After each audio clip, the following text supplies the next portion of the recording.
When my son pushed me against the wall and I felt warm blood running down my face, I realized the thief who stole my home wasn't a stranger, it was my own child. That night, music and laughter filled my backyard as my daughter-in-law raised a glass and shouted, "She's finally gone. We're free now." None of them noticed the old woman standing silently behind the half-open door, watching the family she had built celebrate her absence. My name is Elellanena Roberts, and I am 64 years old. I've been a widow for 15 years, ever since my husband Lawrence's heart gave out in our kitchen one October morning. Every dollar I earned with my sewing machine in Boston, Massachusetts, went into building this house a home that once smelled of apples, fabric, and love. 3 years ago, on a gray Tuesday in October, my only son Robert arrived at my door with his wife Michelle and their 5-year-old daughter Caroline. I was finishing a baptism dress when I heard his knock, and the air outside carried that faint perfume of rain and dying leaves. "Mom, we need to talk," he said with that same guilty look he wore as a boy whenever he broke something. I invited them in and made hot cocoa for everyone, even for Michelle, though she refused to drink it. Robert avoided my eyes while explaining that the economy was collapsing and he had lost his job. "It's just for 6 months, Mom," he promised, asking if they could stay until they got back on their feet. I didn't hesitate. How could I? He was my son, my only child. "Of course," I said, "this house will always be your home too." I believed every word, blind to the storm that sentence would unleash. The first weeks felt like heaven. Caroline filled the rooms with laughter again, chasing sunlight across the old wooden floor while I baked cookies and whispered to Lawrence's photo, "Our boy has come home." For a moment, the loneliness of widowhood seemed to fade, replaced by the warmth of family. But by spring, the air in the house began to change. Michelle rearranged my kitchen without asking, moving every pot and utensil I'd kept in the same place for decades. "It's more practical this way," she said, smiling that hollow smile that never reached her eyes. Robert started leaving early and returning late, his breath heavy with alcohol and excuses. The bills doubled, the lights were always on, and my careful savings began to disappear one receipt at a time. "We'll pay you back next month," he said, and each time, I wanted to believe him. Then came the day Michelle brought me a cup of tea and a plan. "Elellanena," she began, never calling me Mom, "our room is too small for the 3 of us, and yours is so big with its own bathroom and sunlight. Maybe we should switch." Her voice was sweet, but the words were knives wrapped in silk. I nodded slowly, pretending calm as my stomach turned to ice. That bedroom was the heart of my marriage, the place where Lawrence took his last breath beside me. But I handed over the keys without a word, and Michelle smiled triumphantly, as if she had conquered new land. That night I moved into the small, windowless back room facing the water heater. I could hear the dripping all night long, each drop counting the seconds of my surrender. I told myself it was temporary, just a few months, but deep down, I already knew something precious had been taken, and it would never return. Before it became a battlefield of silence and betrayal, my house was a monument to love. Lawrence and I built it brick by brick, saving every penny from his construction jobs and my sewing orders. We bought it in the summer of 1982, a small 2-story home on the outskirts of Boston, surrounded by apple and cherry trees we planted with our own hands. Lawrence was a quiet man, steady and kind, the kind of husband who fixed everything before you asked. Every corner of the house carried his presence, the smell of sawdust in the basement, the creak of the floorboards he once nailed down himself. After he died of a heart attack 15 years ago, that house became my anchor, my only proof that love could survive death. For decades, I earned a humble living sewing dresses for the women in my neighborhood. Brides, mothers, and children came to me because I didn't just sew fabric, I sewed memories. I saved every extra dollar, promising myself I would never depend on anyone. Independence was the last gift Lawrence had taught me to protect. But time has a cruel way of testing what we build. As the years passed, friends moved away, neighbors changed, and my little world grew smaller. I thought having my son back under my roof would bring that world alive again.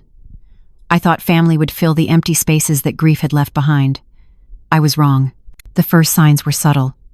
Michelle began speaking to me as if the house already belonged to her. "You should let me handle the bills," she'd say, with a sugary tone that barely hid her impatience. "You don't need to stress about money at your age." Each time she said "your age," it felt like a brick being pulled from the foundation of my dignity.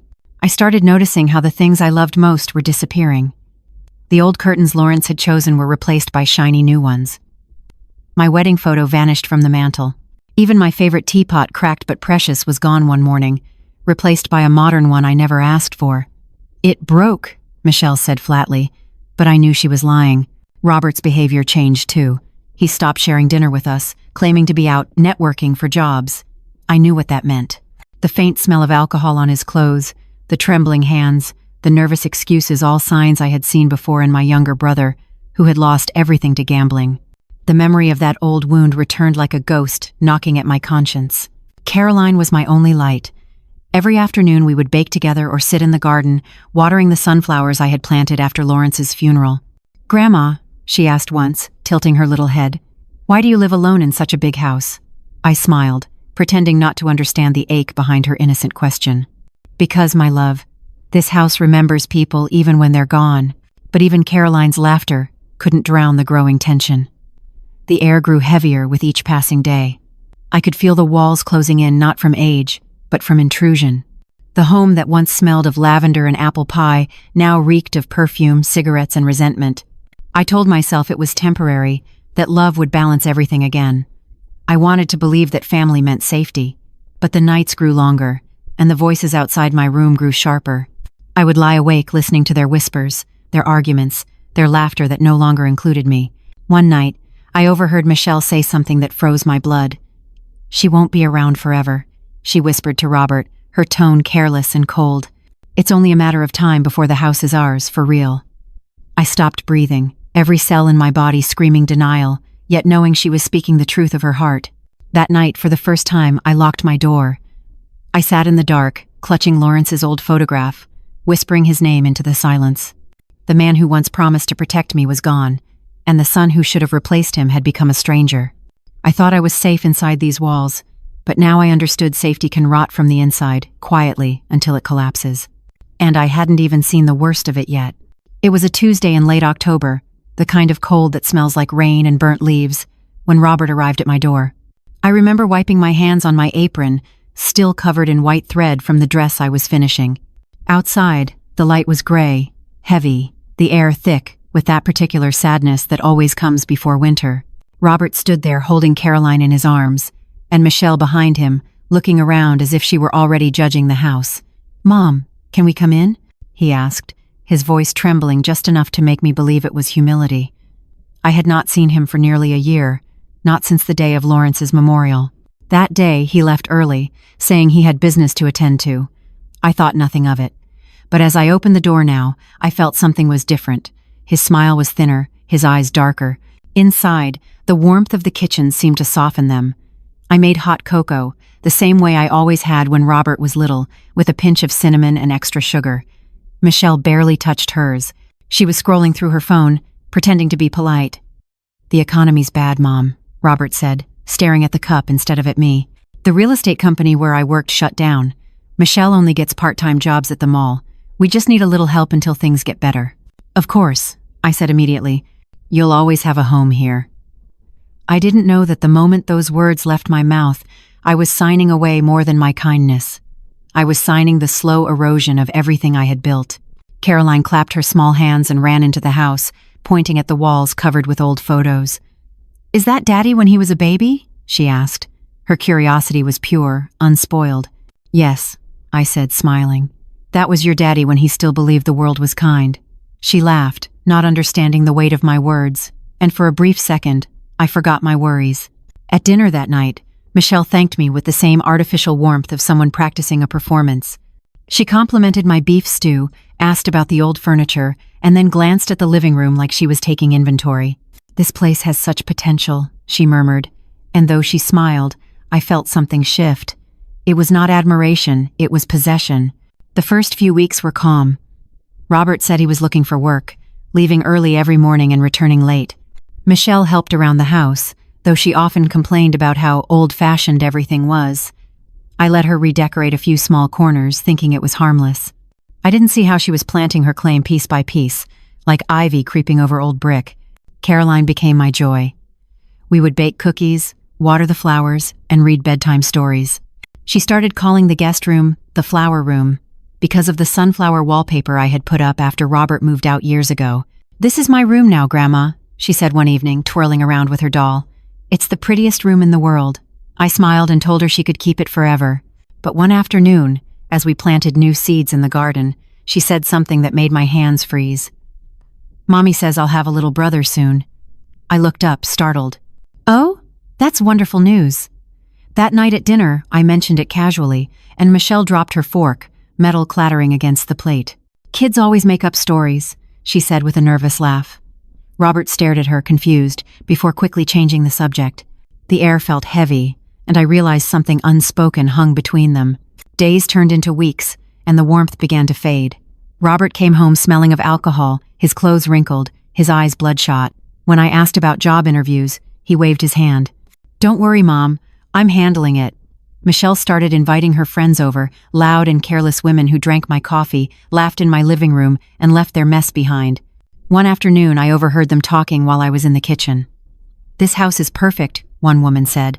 So big, so cozy. Michelle's voice answered, dripping with pride. It's not mine yet, but soon. The words struck me like a blade. Soon. That night, I sat in my rocking chair, holding Lawrence's photograph. Our boy's lost, I whispered. Something's broken inside him. The wind outside howled through the apple trees we planted together. I thought of how roots can rot slowly, unnoticed, until the whole tree falls without warning. What I didn't know was that the first crack in our family had already turned into a fracture, and by the time I saw it, it would be too late to mend. It began with small changes, the kind that seem harmless until they aren't. Michelle moved my utensils again, replaced my curtains with ones that didn't belong, and insisted on rearranging the furniture because the flow of the house needed new energy. I stood there watching her move my life around like pieces on a board, smiling politely while something in me quietly broke. Each time I objected, she would tilt her head, give that practiced smile and say, "Oh, I thought you'd like it better this way." Robert was rarely home anymore. He left before sunrise and came back long after dark, his eyes glassy, his voice heavy with the smell of whiskey and guilt. "Did you have any luck with job interviews today?" I would ask, my tone light, almost pleading. "Yeah, Mom, a few leads," he'd mutter before locking himself in the master bedroom, the room that used to be mine, the same room where Lawrence had taken his final breath while holding my hand. At first, I tried to convince myself it was temporary, that kindness, patience, and family love could heal whatever invisible wound my son carried. But bills started piling up like a slow-moving avalanche. Electricity, water, gas, each invoice higher than the last. "We'll help, Mom, I promise," Robert said again and again. Yet no money came, only more excuses. Each lie carved away at my trust until there was barely anything left. Michelle began treating me like a guest in my own home. She'd host small gatherings with her friends, laughing loudly in the living room as if she owned the place. They would open my fridge, drink my coffee, and gossip about people I didn't know. "Oh, don't worry about cleaning up," Michelle would say with a wave of her manicured hand. "You know how I like things done my way." I would clean anyway, after everyone had gone, scrubbing away the smell of their perfume and arrogance. The atmosphere in the house thickened. I could feel resentment in every corner, like humidity that never leaves. Caroline, sweet and innocent, was the only one who could still make me smile. She would sneak into my room at night, curl up beside me, and whisper, "Grandma, Mommy says you worry too much." I would stroke her hair and whisper back, "That's because Grandma knows things you don't yet, my love." But even Caroline started changing. Michelle didn't like her spending time with me anymore. When Caroline came to my room, Michelle would call her sharply. "Caroline, leave Grandma alone. She needs rest." The girl would obey, her eyes filled with quiet confusion. I could see Michelle's hand tightening around her daughter's world the same way she was tightening around mine. Robert began talking less and drinking more. The kind boy who once helped me carry groceries now walked past me without a word, his shoulders heavy, his eyes avoiding mine. I recognized that silence. It was the same silence Lawrence carried, the week before he died, the silence of a man losing a battle he didn't know how to name. One evening, while folding laundry, I found a receipt in Robert's pocket. It was from a betting parlor downtown. The amount made my stomach twist. I sat on the edge of the bed, the paper trembling in my hand. All at once, the pieces began to fit together, the lies, the missing money, the sleepless nights. My son wasn't just lost.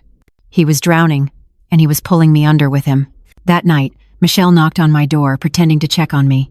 "You should really get more rest, Elellanena," she said, her voice dripping with false concern. "You've been so tense lately. Maybe it's your age." I smiled faintly. "Maybe it's the noise," I said. "Hard to rest when the house doesn't feel like mine anymore."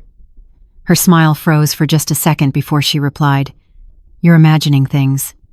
Then she turned away, humming to herself. But I wasn't imagining anything. The next morning, I noticed that my jewelry box had been moved. The photo of Lawrence on the nightstand was missing, and my old sewing scissors, the ones I had used for 40 years, were gone. When I asked, Michelle shrugged. "Maybe you misplaced them. People forget things at your age." That sentence, those 5 words, cut deeper than any theft. Because that's how it starts, the slow invasion. Not with shouting, not with violence, but with gentle thefts, quiet lies, and the constant suggestion that maybe you're just confused, that maybe your memory is fading, your mind slipping, your worth dissolving with age. I told myself I was overreacting, that love demanded forgiveness. But love is a fragile shield against manipulation, and forgiveness means nothing to people who see kindness as weakness. The night air grew colder, and the laughter from the living room echoed like ghosts through the walls. I stood by the window of my small dark room, looking at the garden where Lawrence and I once danced barefoot in the rain. Now it was filled with cigarette butts, plastic cups, and strangers' voices. I pressed my hand against the glass, whispering his name. "Lawrence, they're taking everything." And somewhere deep inside, a small, trembling voice answered, not in words, but in the hollow ache of my chest. "Then stop them, before they take you too." It was a Sunday afternoon, calm and bright, when Michelle walked into the backyard carrying a cup of tea and that same calculating smile. I was trimming my rose bushes, the ones Lawrence had planted decades ago, when she said softly, "Elellanena, I've been thinking. Our room feels too small for the 3 of us." I froze, my pruning shears halfway in the air. I already knew where this was going, but I couldn't stop it. She gestured toward the upstairs window of what used to be my sanctuary. "Your room, the master, has more light, more space, its own bathroom. Caroline needs a real bed soon, and honestly, it just makes sense that we switch. It's fairer that way." That word fairer burned through my chest like acid. Fair, to give up the room where I had spent 25 years beside my husband? Fair to surrender the one place that still smelled faintly of him? But I said nothing. I simply nodded and replied, "If that's what you need, take it." Michelle's smile widened, too quick, too triumphant. "I knew you'd understand." That evening, Robert helped move my furniture with the indifference of a hired mover.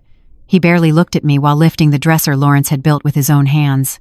"This helps us a lot, Mom," he said. His tone was polite but empty. No warmth, no gratitude, just obligation. Michelle started redecorating before I had even finished packing my things. She hung new curtains, painted over the soft yellow walls Lawrence had chosen, and replaced my lavender sheets with sterile white ones. By nightfall, it was as if I had never existed in that room. My photos, my perfume bottles, my memories all erased in less than an hour. I slept that night in the small back room by the water heater, its pipes hissing through the silence. The room was barely wide enough for my bed and a small table. The only window looked out onto a blank wall. When I lay down, I could hear the steady drip from the heater, each drop echoing like a slow countdown. I told myself this was temporary, that 6 months would pass quickly, that I could endure anything for family. But the truth was already clear. I wasn't part of this family anymore. I was an inconvenience they tolerated out of necessity. Every morning I would hear them in my room. Robert's heavy footsteps, Michelle's laughter, Caroline's soft voice asking for breakfast, the sounds of life happening without me. I started waking before dawn, just to avoid hearing it. I would sit in the kitchen alone, making coffee I no longer enjoyed, staring at the chipped edges of my favorite mug, the one Michelle said she might accidentally replace soon. Days blurred together. The house that once held music and love now pulsed with tension. Michelle's voice grew sharper, Robert's more distant. When they spoke to me, it was always about convenience, about fairness, about how things had to adapt. Yet I noticed the way Michelle looked at me, the way her eyes measured the space I occupied, as if calculating how much longer until it was all hers. One afternoon, as I was folding laundry, I overheard Michelle talking on the phone in the next room. Her tone was low, conspiratorial. "Yes, it's all working perfectly," she said. "She moved out of the master yesterday. We'll handle the paperwork soon. Once the name transfer's done, we'll be safe." I froze, the sheet slipping from my hands. Paperwork? Name transfer? I wanted to believe I'd misunderstood, but her next words erased all doubt. "He's her only son. If anything happens to her, the house will be ours anyway." The walls seemed to close in. My knees trembled, and I sank onto the bed. I realized then that I wasn't paranoid. They were planning something far worse than disrespect. They were planning to take everything. Legally, silently, leaving me with nothing. That night, I confronted Robert. "Did you talk to Michelle about transferring the house deed?" I asked quietly, my voice trembling. He looked up from his drink, his eyes dull. "Mom, you're imagining things again." His words sliced through me. "I'm not imagining anything, I heard her." He sighed, standing up, towering over me like a stranger. "You've been forgetting things lately, haven't you? Maybe it's stress." For a moment, I couldn't breathe. My son, the boy who once cried in my arms over scraped knees, was gaslighting me. "I'm 64, Robert, not senile," I said, my voice sharper than I expected. "Don't you dare talk to me like that." He stared at me coldly, then turned away. "You should rest, Mom," he muttered before leaving the room. I sat there long after he was gone, staring at the door he had just closed. I finally understood that I was no longer safe in my own house. That night, I didn't sleep. I lay awake in the dark, listening to the muffled laughter from the master bedroom. The laughter of my son and his wife, the new owners of my space, my comfort, my memories. Each sound pressed against me like a weight. The dripping of the water heater kept perfect rhythm with my thoughts. One drop for every mistake, every time I had chosen silence over confrontation, every time I had believed love would save me. Somewhere between midnight and dawn, as the first light touched the blinds, I whispered into the cold air, "Lawrence, they've taken our room." My voice cracked, breaking on the word hour. In that whisper, I felt both grief and awakening, the death of my trust and the birth of something else. And as the sun rose, spilling pale light into that narrow room, I made a silent promise. I would not let them take the rest of the house. But what I didn't know then was that they already had plans to take even more. It was a Tuesday morning when I first noticed something was missing. The small metal box that Lawrence and I had always kept under the floorboard of the closet was gone. That box held everything: our marriage certificate, the house deed, the savings bonds, and a few letters he had written me before he died. For 40 years, it had never left its place. Now, only dust remained. I pulled the floorboard up twice, my hands trembling, my breath short. It was gone. Panic crawled up my throat. I searched the whole house, from kitchen cabinets to dresser drawers, even under Caroline's bed. Nothing. When I asked Robert, he frowned, acting confused. "Maybe you misplaced it, Mom," he said, barely looking away from his phone.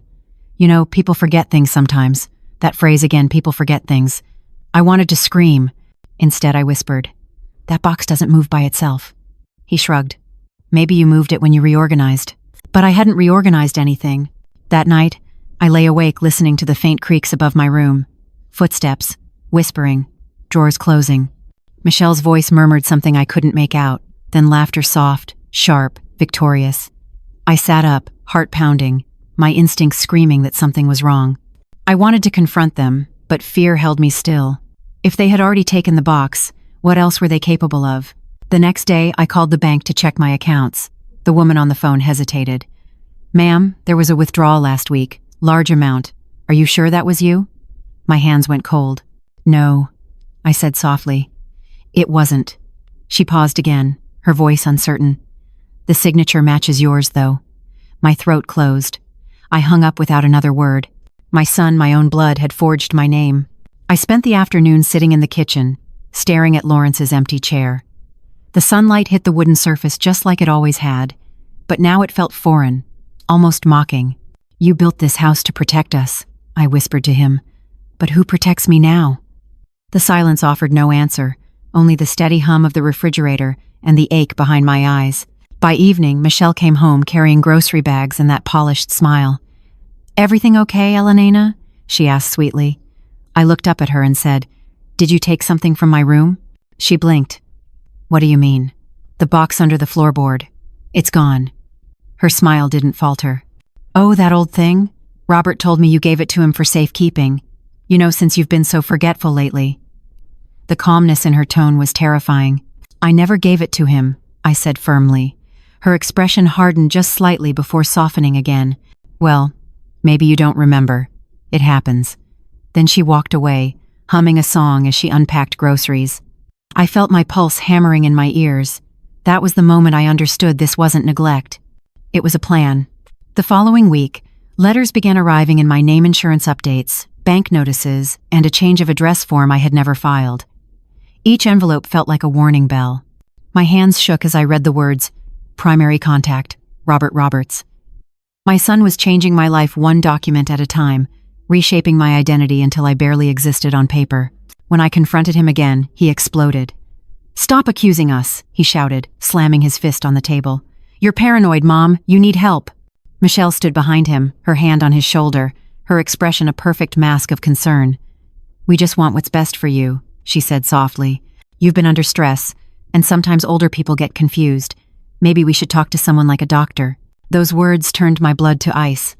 They weren't just trying to steal my home, they were preparing to make me seem incompetent, unstable, incapable of defending myself. Once that happened, they could take everything legally. I was being erased, not just as a homeowner, but as a person. That night, I sat by the small window in my cramped room, the water heater clicking beside me. Outside, the garden was dark, the roses overgrown, the air heavy with rain. I clutched one of Lawrence's old letters, the only thing I had left. His handwriting was steady, strong. "If life ever turns against you, Ellie, remember you are tougher than you think." I read it over and over until the words blurred through tears. I made a decision then. The next morning I would go to the county records office and find out if my name was still on the deed. If it wasn't, I would know for sure. But deep inside I already knew what I would find. And I was right. The county clerk's office smelled of dust, ink, and the tired air of bureaucratic decay. I stood in line clutching my purse so tightly my knuckles turned white. When it was finally my turn, the woman behind the counter asked for my address and property number. Her fingers clicked across the keyboard, and then she frowned slightly. "Could you repeat the name?" she asked. "Elellanena Roberts," I said. "I've lived there for over 40 years. There was a pause, too long, too quiet. Then she turned the screen toward me. "I'm sorry, ma'am, but this record lists Robert Roberts and Michelle Roberts as the current owners." I felt the ground tilt under my feet. "That's impossible," I whispered. "There must be a mistake." She shook her head gently. "The transfer was processed 3 months ago, signed and notarized." I stared at the screen, at the forged signature that carried my name in neat, trembling loops. It was almost perfect, but not mine. My vision blurred. I gripped the counter to stay upright. "Who filed it?" I asked, my voice barely audible. She hesitated before answering. "Your son. Everything looks legal, ma'am." Legal? The word struck me like a hammer. My home, my life, had been stolen legally. I walked out into the cold afternoon air, the wind biting through my coat. People passed by me, laughing, talking, carrying on with their lives. No one noticed the old woman standing on the courthouse steps, her world collapsing quietly in her chest. I wanted to scream, but no sound came.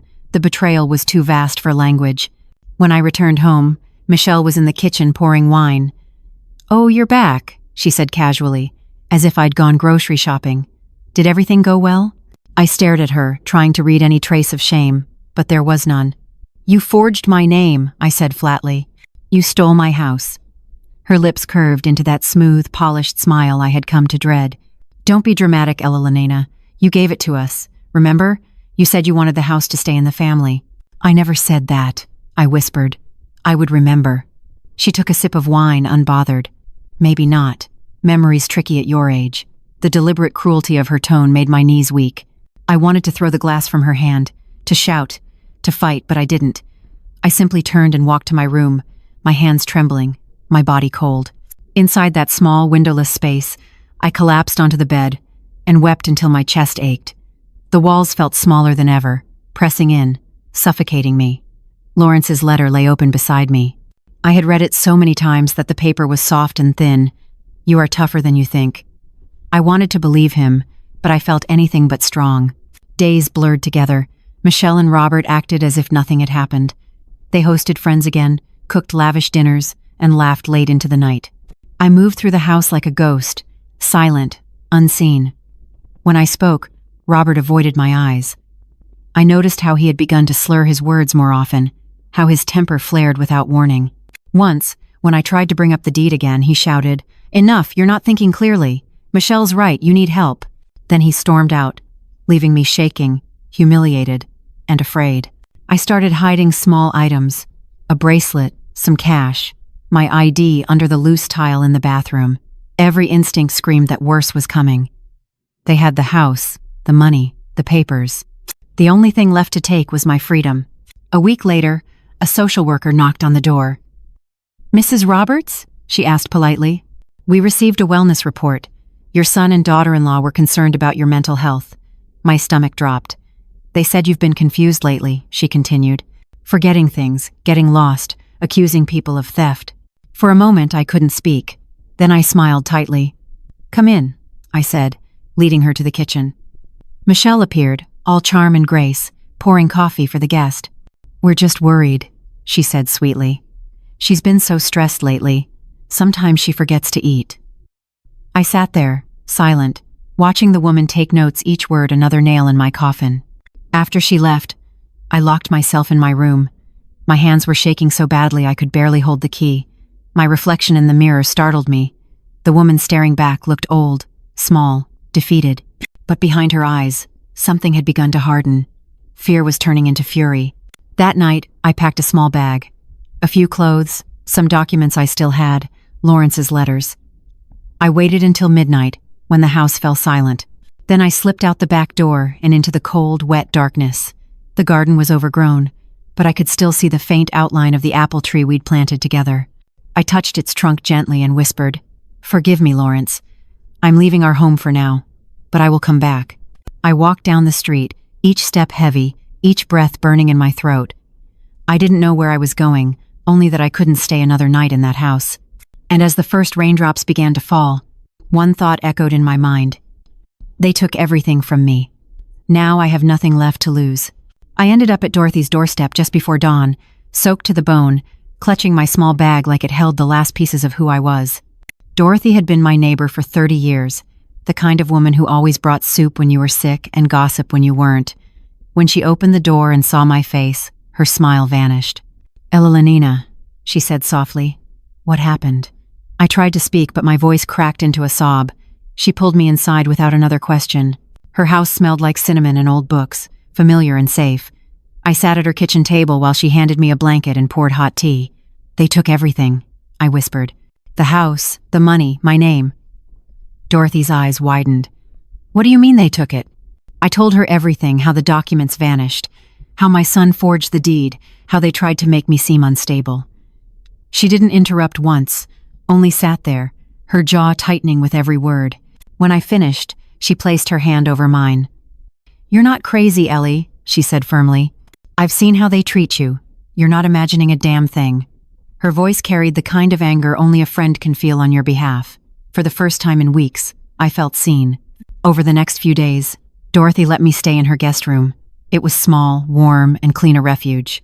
Each morning she cooked breakfast, and each night she checked that I was still eating. We talked for hours. I confessed my guilt for ever letting Robert and Michelle move in, how I mistook manipulation for love. They're your family, Dorothy said gently, but that doesn't mean they have the right to destroy you. Her words sank deep into me like medicine that stung before it healed. One afternoon, Dorothy came back from the library carrying a stack of papers. I did some digging, she said, spreading them on the table. There are elder fraud cases just like yours, same tactics, same kind of betrayal. You're not alone. She pointed to the name of a lawyer printed at the bottom of one of the articles. Elizabeth Vega, attorney for Elder Justice League, Boston. She's helped people like you before, Dorothy said. We're calling her tomorrow. That night, I couldn't sleep. I lay staring at the ceiling, replaying every moment that had brought me here, the laughter in the house, the forged documents, the social worker's polite lies. Anger boiled quietly beneath my grief. For the first time, I stopped blaming myself. Betrayal doesn't come from stupidity. It comes from trust given to the wrong hands. The next morning, Dorothy drove me to Elizabeth Vega's office. It was a modest building near the courthouse, with walls covered in certificates and framed photos of smiling clients. Elizabeth herself was a woman in her 40s, sharp-eyed yet warm, the kind of person who listened with her whole face. Tell me everything, she said, setting down her pen. I began from the start: Robert's job loss, the move-in, the room switch, the vanishing box. She wrote quickly, occasionally nodding, occasionally sighing. When I was done, she looked up. This isn't just financial fraud, Mrs. Roberts. It's psychological abuse and coercion. We can fight this, but it won't be easy. Do you have any proof? Bank statements, copies, anything? I reached into my bag and handed her a few crumpled papers and a worn letter from the bank about the withdrawal I didn't make. It's a start, she said. We'll request full records and file a motion for investigation." Her confidence steadied me. For the first time in months, I felt like someone believed me. Back at Dorothy's, I helped with small chores to keep my hands busy.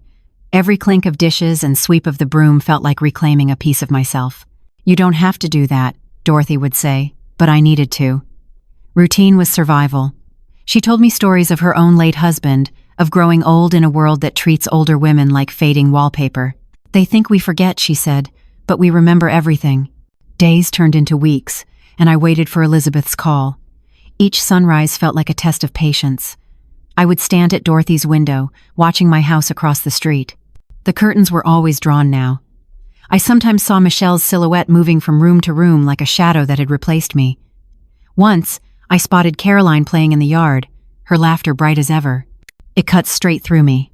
I wanted to run to her, to tell her Grandma wasn't crazy, that Grandma hadn't abandoned her, but I couldn't. Not yet. Then, one morning, the phone rang. Dorothy handed it to me, eyes wide. "It's Elizabeth," she said. I pressed the receiver to my ear, my heart pounding. "Mrs. Roberts." Elizabeth's voice came through, calm but charged with energy. "We found something.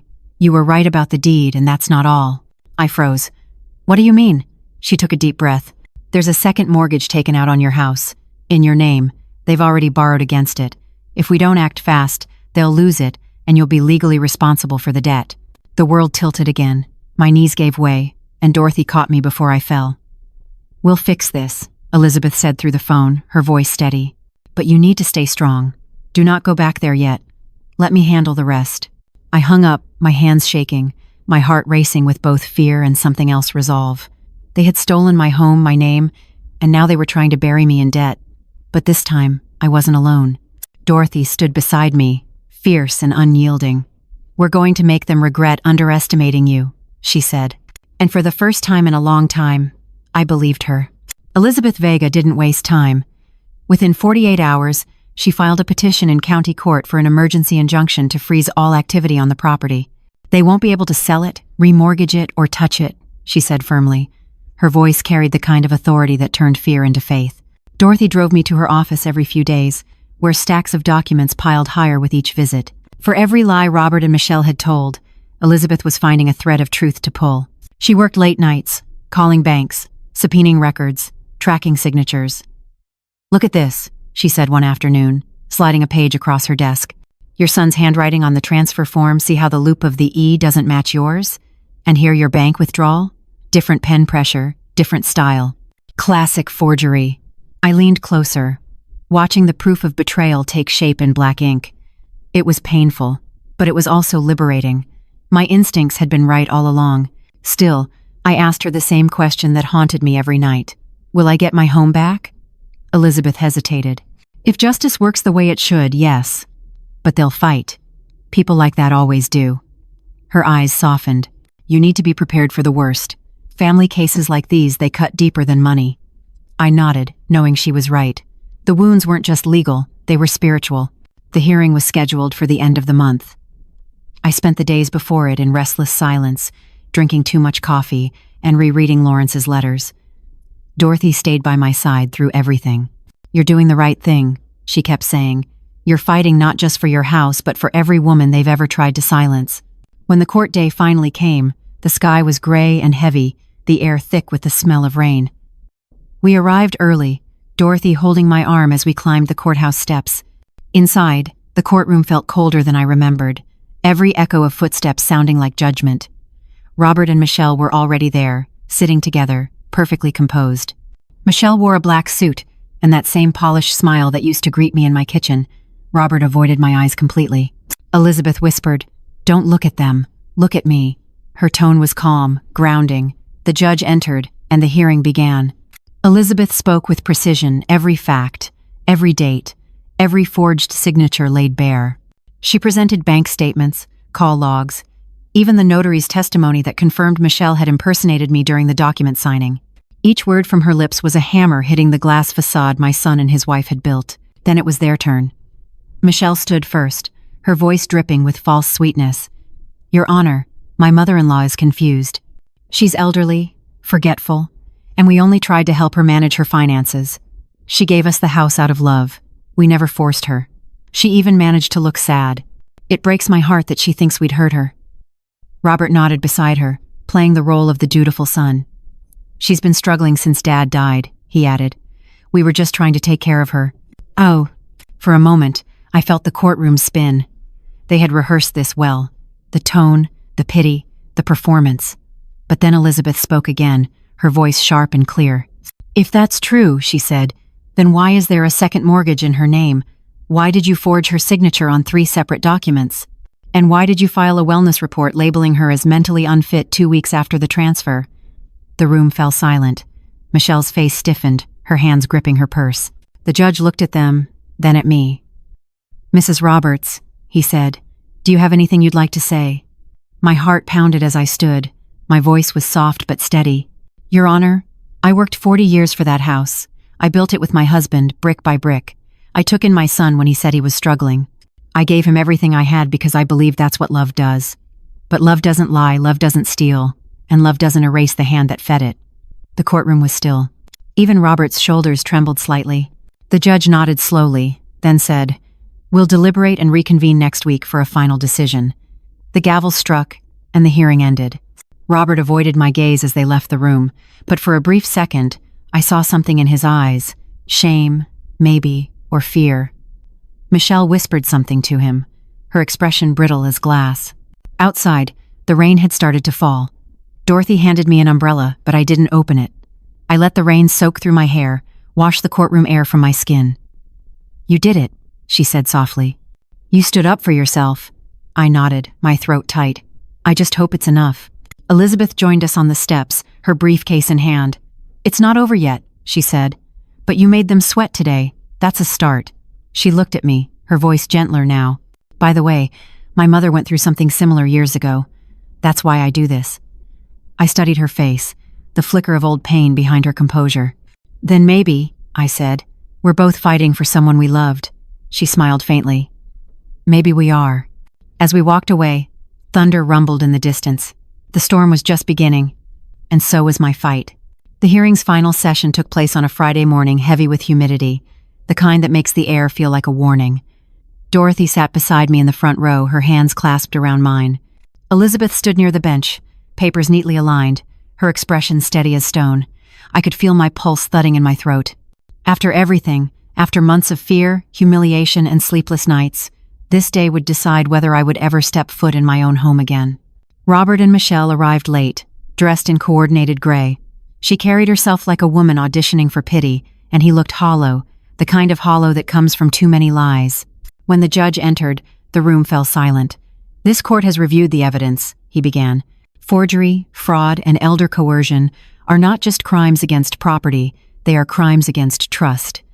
My breath caught as he lifted the folder containing the deed transfer. "Based on the testimonies and evidence presented, the property is hereby restored to Mrs. Elellanena Roberts. All fraudulent transfers are void." For a long moment I couldn't move. The words didn't register. Dorothy's hand tightened around mine. "You won, Ellie," she whispered. "You're going home." My knees went weak with relief and disbelief. Elizabeth smiled small, professional, but her eyes glimmered with triumph. "Justice is slow," she murmured, "but it still walks." Then came the second part of the verdict. The judge turned to Robert and Michelle. "The defendants will face criminal charges for document forgery and financial exploitation. Bail is set pending investigation." Michelle's mask cracked for the first time.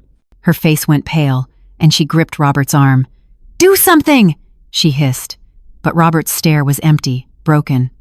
"I can't," he said quietly, his voice barely audible. Outside, reporters waited. I didn't speak to them. I just stood beneath the courthouse steps, the same place where months earlier I had stood alone, lost, invisible. This time, I wasn't invisible. Elizabeth shook my hand firmly. "Your story might help others," she said. "If you're willing, I can connect you with an advocacy group for victims of family fraud." I nodded slowly. "Later. First, I need to see my house." Dorothy drove me there. The sun was setting, washing the neighborhood in golden shadow. My house looked smaller than I remembered, but it still stood the same white siding, the same apple trees bending gently in the breeze. When I stepped out of the car, my knees trembled. Dorothy offered her arm, but I shook my head. "I need to walk in alone." The front door creaked the same way it always had. The air inside smelled different, like perfume and cheap wine, but beneath that I could still sense traces of my life. The curtains Michelle had hung were drawn, but I opened them one by one, letting light flood the rooms. Dust floated in the beams like tiny ghosts of memory. I walked from room to room, touching the walls, the table, the worn banister. Everything had been rearranged, repainted, replaced, but I was still here. In the living room, a few boxes remained. On top of one was a framed photo, Caroline, smiling wide, holding a drawing that read Grandma's Garden. My heart clenched. I had lost so much, but not everything. The love between a grandmother and a child, perhaps, that could survive the wreckage. I went upstairs last. The door to the master bedroom stood open. For a moment I hesitated, afraid of what I might feel walking back into the space they had stolen. But when I crossed the threshold, peace washed over me. The white walls they had painted were still bare, but sunlight spilled across the floorboards where Lawrence once stood. I could almost hear his laugh, faint and warm, echoing through the air. I sat on the bed and closed my eyes. The house creaked softly around me, settling, breathing. For the first time in a long time, I felt something unfamiliar. Ownership, yes, but also forgiveness. Not for them, not yet, but for myself, for every moment I had doubted my worth, for every time I had mistaken cruelty for care. Downstairs, Dorothy called from the doorway, her voice trembling with emotion. "Ellie, there's someone here." I rose slowly and went to the top of the stairs. Standing beside her was Caroline, clutching a stuffed bear, her eyes wide and wet. "Mommy said you're mad at us," she whispered. My throat tightened. "No, sweetheart," I said softly. "I could never be mad at you." She ran into my arms and I held her close, feeling her heartbeat against mine. Dorothy wiped a tear. "She wanted to see you," she said quietly. "Robert dropped her off before he was taken." I didn't know what to say. I only knew that this small, trembling child was the one innocent thing left from all that pain. "You're safe now," I whispered to her. "And so am I." That night, after Dorothy and Caroline left, I stood alone in the doorway of my reclaimed home. The streetlights glowed, the wind rustled the apple trees, and in the stillness, I heard the quiet hum of peace returning. I was home again, but I also knew this was not the end. The wounds of betrayal don't close overnight. Justice had given me back my house, but healing would require something much deeper. Because when a home is rebuilt from ashes, it's not the walls that must be restored, it's the heart of the one who survived inside them. And mine was just beginning to beat again. That night I didn't sleep. I lay awake in the bed that had once been mine and was now mine again, listening to the unfamiliar silence. For years that silence had frightened me. It used to mean loneliness, absence, grief. But this silence was different. It was steady, calm, filled with the sound of air moving through open windows. It was the sound of peace slowly returning. The next morning, sunlight poured across the floorboards. I made coffee in my kitchen for the first time without fear of Michelle bursting in to correct me or Robert sighing over bills I didn't owe. The coffee tasted stronger, sharper, real. I sat at the table and looked out the window toward the backyard, the same yard where I had once planted apple and cherry trees with Lawrence, the same yard where my son had thrown his daughter's birthday parties, the same yard where they had toasted my disappearance. The grass was still flattened from that last party. Empty bottles still lay under the bushes. I went outside barefoot, the dew soaking through my robe, and began to clean. One by one, I picked up the remnants of their celebration plastic cups, paper plates, half-burnt candles. I dropped them into black garbage bags, each thud a small act of reclamation. This wasn't just cleaning. It was erasing the fingerprints of those who thought they could erase me. When I finished, I sat at the edge of the fountain Lawrence had built years ago. The water trickled gently, just as it always had, unbothered by the chaos humans bring. I closed my eyes and whispered, "I did it, Lawrence." I took it back. A breeze moved through the trees, carrying the faint scent of the apple blossoms. I imagined it was him answering, proud but quiet, as he always was. Later that week, Elizabeth called with an update. "The criminal case is moving forward," she said. "Robert's cooperating. Michelle's not. She's denying everything." I was quiet for a long time before replying. "He's cooperating?" She sighed. "Yes. He's admitted to everything, said he did it all out of desperation and shame. He's attending counseling for gambling addiction. I didn't know what to feel, anger, pity, or something in between. Will he go to prison?" I asked. "Probably not," she said softly. "But he'll carry the mark of it for life." When I hung up, I stood in the hallway staring at the photographs on the wall. Robert, as a little boy with a toy plane. Robert and Lawrence painting the fence together. Robert holding newborn Caroline. All those moments, frozen in time, before greed and weakness hollowed him out. My throat tightened. Love doesn't vanish. I realized it just changes shape, becomes quieter, more cautious. Dorothy came by that afternoon with groceries and 2 slices of pie from the diner. "You need to eat something sweet," she insisted. "You've been living on caffeine in spite." I laughed for the first time in weeks. We ate at the kitchen table like 2 schoolgirls gossiping. She asked if I was going to change the locks. "Already did," I said, holding up a new set of keys. But I kept the old ones as a reminder so I never forget what trust can cost. As the sun set, we sat in the garden drinking tea. "You know," Dorothy said thoughtfully, "most people your age would have given up." I smiled faintly. "Most people my age were raised to endure. We survive everything, war, loss, betrayal. We just never talk about it." She nodded, her eyes reflecting the golden light. "Maybe it's time we start." That night, I found Caroline's drawing again, the one that said Grandma's Garden. I framed it and hung it above the fireplace. It wasn't just a child's sketch. It was a promise of something still pure in the wreckage. I didn't know when I'd see her again, but I knew I would. Days turned into weeks. The neighborhood began to change around me, new families moving in, old ones moving out. Some whispered about the scandal, others avoided eye contact altogether. But a few stopped by with flowers or pies, quietly saying, "We heard what happened. You're very brave." I didn't feel brave. I just felt awake. One morning a letter arrived. No return address, just my name written in shaky handwriting. I knew that handwriting. Inside was a short note. "I'm sorry, Mom, I'm trying to make things right. Please tell Caroline I love her. Robert." No excuses, no explanations, just those words. I folded it carefully and placed it inside the drawer with Lawrence's old watch. Forgiveness wasn't instant, but maybe, someday, it would come. That evening, as I watered the flowers, Dorothy called from across the fence. "Ellie, some of the women from church were talking. They've gone through things too. Maybe we should start a group, a place to talk, to help each other." I paused, the watering can heavy in my hand. "You mean like a circle?" She nodded. "Yes. A circle for women who were told they were too old, too soft, too forgetful to fight back and did anyway." I smiled.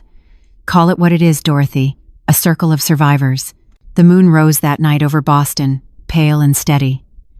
I sat on my porch, listening to the city hum beyond the quiet of my street. The house behind me no longer felt haunted. It felt alive again, breathing, waiting. For years it had been my prison. Now it was my fortress. And as the clock struck midnight, I whispered to the wind. They took everything from me, but I took it back. The wind answered softly through the apple trees, as if in agreement, carrying my words into the dark. Winter came to Boston like a whispered reminder that even survival can feel cold. The trees in my garden stood bare, their branches silvered with frost, but beneath that stillness, life waited. I woke each morning to the quiet hum of the heater, brewed coffee, and worked at my sewing table by the window stitching fabric the way I had once stitched together my life. Every thread pulled tight was a promise to myself. I am still here. Elizabeth called me one gray afternoon. "Mrs. Roberts, there's an update," she said, her tone measured. "Robert has pled guilty. He's accepted responsibility for the forged documents and the fraudulent loan." I stayed silent for a moment, letting the words settle. "And Michelle?" I asked quietly. "She's maintaining innocence. Her lawyer is trying to negotiate lesser charges." I felt no surprise. Michelle had always been good at shifting blame. After the call, I stepped outside. The cold air bit at my cheeks as I looked toward the garden, the same one where Caroline used to chase butterflies and where Michelle once toasted to my absence. Snowflakes began to fall, slow and deliberate, covering the ground like a clean sheet. For the first time, I thought maybe forgiveness wasn't about excusing the pain, it was about allowing yourself to breathe again without it. A week later, Dorothy came by with her usual warmth and a new idea. "Ellie, the women's circle is growing," she said, her voice tinged with excitement. "We've had calls from 3 neighborhoods. Some of them want to meet here." I hesitated. The thought of strangers walking through the same door my son once slammed in rage felt strange. But then I looked around at the tidy living room, the soft glow of the lamp, the photo of Caroline above the mantel. "All right," I said finally. "Let's do it." The first meeting took place on a Sunday afternoon. 10 women arrived, each with a different face, but the same quiet strength in their eyes. They brought pies, tea, and stories heavy enough to crack the floor. There was Mary, whose daughter sold her jewelry to pay her husband's debts. Carol, whose son convinced her to sign over her pension for investment. Each of them carried a scar shaped like trust. When it was my turn to speak, I told them about the night I left my own house, about the laughter that followed, and about the knock on Dorothy's door that saved me. "We spend our lives taking care of everyone else," I said, my voice trembling. "But no one tells us how to take care of ourselves when they turn against us." There was silence, then nods, then tears. And something began that day, a small revolution in a quiet Boston living room. Over the months, the matriarchs of Boston, as Dorothy jokingly called it, became more than a support group. It became a movement. We shared lawyer contacts, financial literacy workshops, and strategies for recognizing manipulation. Local reporters wrote articles about us, "Elder Women Rise Against Family Fraud," and for once, the headlines didn't make me feel like a victim. They made me feel seen. Still, at night, when the meetings ended and the laughter faded, I would sit alone on the porch and think of Robert. He was attending a recovery program for gambling addiction. Sometimes he sent short letters, no excuses, no requests for money, just updates. "I'm working at a warehouse. It's hard, but I'm sober. Tell Caroline I love her."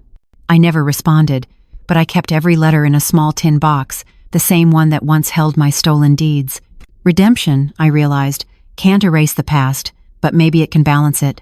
Then one afternoon, Dorothy appeared at my door with an envelope. "It's from Elizabeth," she said. Inside was a court document, custody review notice. My pulse quickened as I read. Due to the continued instability of the child's parents, the court is considering temporary guardianship transfer to Mrs. Elellanena Roberts. My hands trembled. "They're thinking of giving me Caroline," I whispered. Dorothy's eyes softened. "They're not thinking of it, Ellie. They're recognizing what's already true." 2 weeks later, Caroline returned not as a visitor, but as family. When she stepped through the doorway, she looked older than her years, her small shoulders carrying too much memory. "Can I stay in my flower room again?" she asked, smiling shyly. "Of course," I said, my throat tight. "It's been waiting for you." We spent that night baking cookies, her laughter echoing through the house like sunlight breaking through clouds. As she fell asleep, clutching her old teddy bear, I sat beside her and watched her chest rise and fall. For years, my house had been filled with echoes of betrayal. Now, it held the sound of breathing steady, innocent, alive. Before going to bed, I walked into the master bedroom and looked out the window. The snow had stopped. The street was quiet, blanketed in white. I whispered to Lawrence's photo, "We have our family back, love. Not the one we expected, but the one we earned." The house creaked softly, as if it understood. But deep inside, I knew the story wasn't over. Forgiveness had opened the door, but justice, true justice, was still waiting outside, knocking. Spring came to Boston with hesitant warmth. The snow melted into puddles along the sidewalks, and my garden began to wake again, buds on the apple trees, tiny shoots of green piercing through the soil. Caroline and I spent mornings outside, her laughter weaving through the air like birdsong. For the first time in years, the house felt alive, not haunted. Yet beneath that peace, the weight of justice still pressed on me. The criminal case against Robert and Michelle had begun. Elizabeth met me at a cafe near the courthouse one morning. "We're in the final stages, Mrs. Roberts," she said, stirring her tea absent-mindedly. "Robert has been consistent with his statements and therapy sessions. That will work in his favor. Michelle, however, is showing no remorse. She's blaming everyone, especially you." I looked out the window at the soft drizzle against the glass. "That sounds like her," I murmured. "She's always been good at turning lies into pity." Elizabeth sighed. "The prosecutor wants you to testify again, briefly. They need to show the human cost, the emotional toll. You don't have to if you don't want to." I shook my head. "No, I'll do it. I want them to hear it from me." She smiled, a flicker of admiration crossing her face. "You've come a long way, Mrs. Roberts." I smiled faintly. So has the truth. A week later, I took the stand. The courtroom felt colder than before, but I wasn't the same woman who had stood there months ago trembling with fear. I spoke clearly, without bitterness, describing not just what they did but how it felt to lose everything to the people I loved most. "They didn't just steal my house," I said. "They tried to steal who I was." The prosecutor nodded, letting the silence hang in the air until it became unbearable. When it was Michelle's turn to speak, her voice cracked with rehearsed tears. I was manipulated, she said. Robert made the decisions. I just followed him. I loved his mother. I still do. But her eyes flickered with resentment every time she glanced at me. Then Robert spoke. He didn't look at his lawyer or the judge, he looked at me. Mom, he began, his voice shaking. I can't change what I did. I can only try to make amends. I don't expect forgiveness, but I'm not running from it anymore. For a moment I couldn't breathe. The man standing there was not the son who shoved me, nor the boy who once built birdhouses with his father. He was something in between, broken, but trying to stand. The judge's gavel came down hours later. Roberts is sentenced to 5 years probation, mandatory counseling, and restitution for the fraudulent loan. Michelle Serrano is sentenced to 18 months in state prison. The words echoed like the closing of a long, terrible chapter. After court, Robert approached me cautiously, a man walking toward both his crime and his redemption. Thank you for testifying, he said quietly. You didn't have to. I looked at him, searching for the child I once knew. I didn't do it for you, Robert. I did it for Caroline and for myself. He nodded, eyes glistening. I understand. Then he reached into his coat and handed me an envelope. This is the last payment for the money I took. It's all I have right now, but it's honest. I took it and said nothing. There are moments when words ruin the fragile thing that silence is trying to build. He left without looking back, and I didn't call after him. Justice doesn't always end with reconciliation, sometimes it ends with distance. The space both people need to heal separately. That night, I sat on my porch while Caroline slept upstairs. The streetlights shimmered against the wet pavement, and somewhere far off, a siren wailed. I thought about all the women like me, quiet, dutiful, trusting, who were taught that family meant forgiveness, even when forgiveness meant destruction. But maybe true love, true family, was the courage to stop being silent. Dorothy joined me outside with 2 mugs of tea. It's over, she said softly. Is it? I asked. She smiled faintly. Maybe not. But you survived it. And that's something most people never learn how to do. I looked at my garden, where the first tulips were pushing through the dirt. Life, stubborn and slow, was returning. You know, I said, when this all started, I thought losing my home was the end. But maybe it was the beginning. Dorothy nodded, sipping her tea. Beginnings often come disguised as endings. The next morning, as the sun spilled gold across my kitchen table, I opened the envelope Robert had given me. Inside were a few $100s, and a note written in uneven handwriting. I'm rebuilding, Mom. One small thing at a time. I folded it neatly and placed it beside the old metal box that had once held my stolen deeds. The box was empty now, but somehow it felt full. Full of truth, scars, and quiet victories that no one could ever steal again. Yet as I stood by the window, watching the light touch the garden, I felt something shift inside me, not closure but clarity. I had fought for justice and won. But now came the harder part, learning how to live again without fear, without anger, without the constant weight of loss. And just as I thought that, I heard Caroline's voice from the hallway. Grandma, can we plant new flowers today? I turned, smiling through the ache in my chest. Yes, sweetheart, I said. It's time we planted something new. The day Caroline and I began planting was the first true day of spring blue sky, stretching wide over the neighborhood, sunlight spilling through the trees, the air clean with promise. We knelt side by side in the garden, her small hands digging eagerly into the soil while I guided her movements. Grandma, she said, her voice full of that simple, sacred wonder only children have, if we plant these now, will they remember us next year? I smiled, brushing dirt from her cheek. They will, my love. Flowers always remember the hands that gave them life. We planted marigolds first, then lavender, then the same kind of red roses Lawrence once grew for me when we were newly married. Each seed we buried felt like a confession, a forgiveness, and a prayer. Caroline hummed as she worked, and for a moment, the years of sorrow melted into something almost peaceful. Mommy says you're strong, she whispered suddenly, her eyes serious. I looked at her and said softly, No, sweetheart. I just stopped being afraid. As the days passed, our small garden began to bloom. Neighbors came by again, some curious, some kind, all a little more careful in their words. The scandal that once made me a subject of pity had turned into a quiet kind of respect. People began leaving letters in my mailbox, thank yous, confessions, stories of their own hidden battles. One woman wrote, I watched your case in court. You gave me courage to stand up to my son. I thought I was alone. I read every letter, each one proof that pain could grow roots that nourished others. Dorothy's women's circle met every Sunday now. The group had doubled in size, and our living room overflowed with laughter, tears, and the scent of freshly brewed tea. Some brought photos of their lost homes or estranged children. Others came just to sit in silence. But there was always healing here, slow, patient, steady. "We've turned your house into a sanctuary," Dorothy said one afternoon, her eyes twinkling. "Do you mind?" I laughed. "No, that's what it was always meant to be." Robert wrote again, this time a longer letter.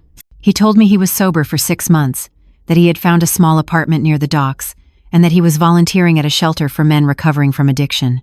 "I don't expect to come back," he wrote, "but I wanted you to know I'm trying to be someone Caroline could be proud of."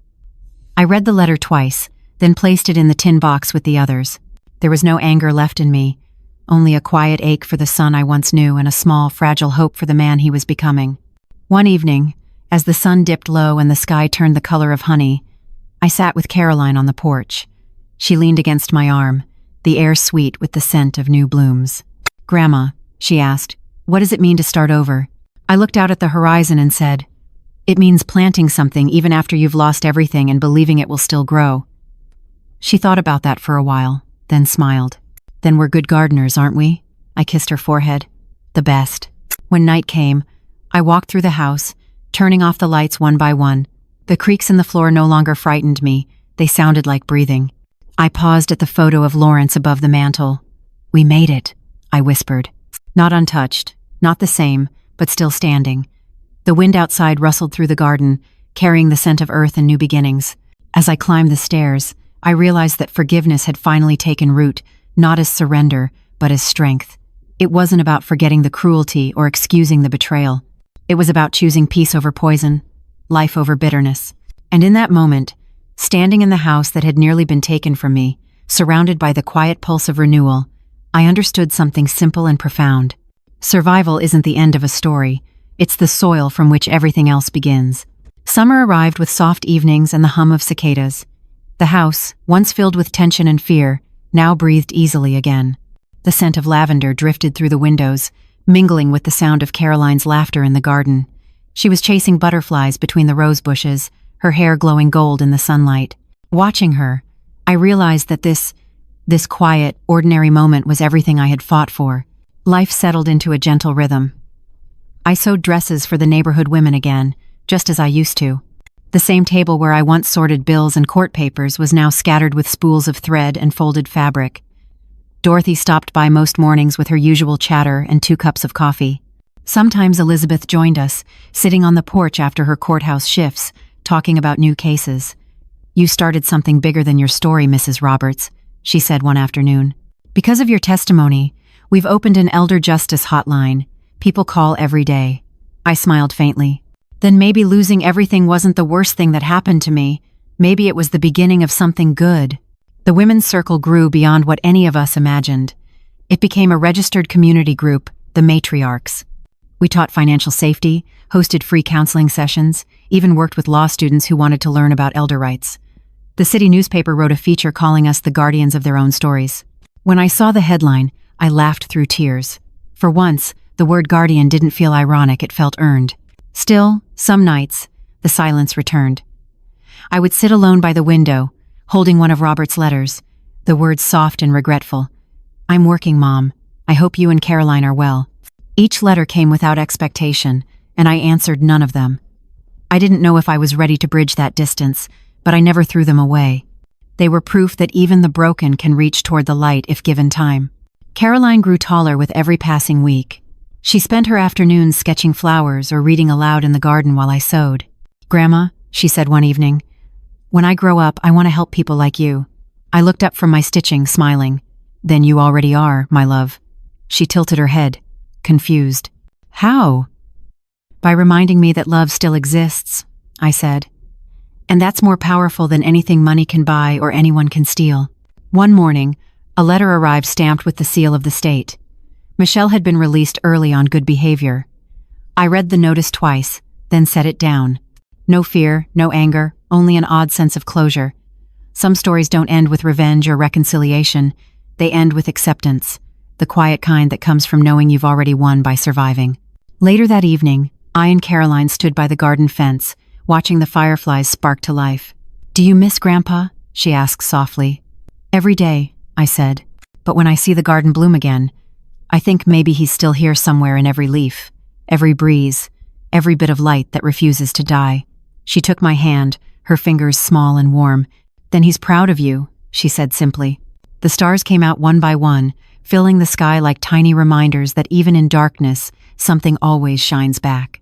I looked at my granddaughter and thought of everything that had been taken: my house, my trust, my name, and everything that had been returned: peace, dignity, purpose.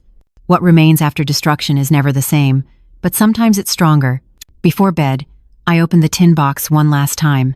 Inside were Lawrence's letters, Robert's apologies, and a single folded note in Caroline's handwriting: Grandma's garden, where everything grows again. I placed the box back on the shelf and turned off the light. The house settled around me, quiet and alive. I could hear the wind moving through the apple trees outside, the same sound that had followed me through every season of my life. I whispered into the darkness, "We're home now, for good." And somewhere between memory and hope, I felt Lawrence's presence: steady, unseen, eternal answer back.